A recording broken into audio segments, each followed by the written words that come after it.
পরিবর্তন আসলে কেউ একা নিয়ে আসতে পারে না।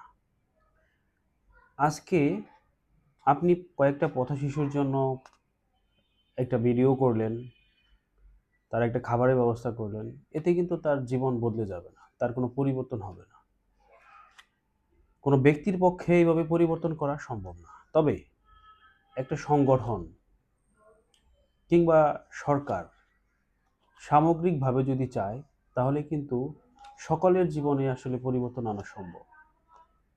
সরকারিভাবে বা একটা সাংগঠনিকভাবে যদি দেশের প্রতিটি পথশিশুর জন্য একটা ব্যবস্থা নেওয়া হয়, এটা চাইলেই করা যায়। তাহলে কিন্তু তাদের জীবনে পরিবর্তন আনা সম্ভব।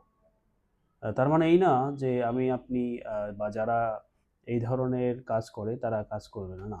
যার পক্ষে যতটুকু সম্ভব তার ততটাই করতে হবে। এট লিস্ট যদি একটা ছেলের উপর করা হয় সেটাও তো অনেক বড় উপকার।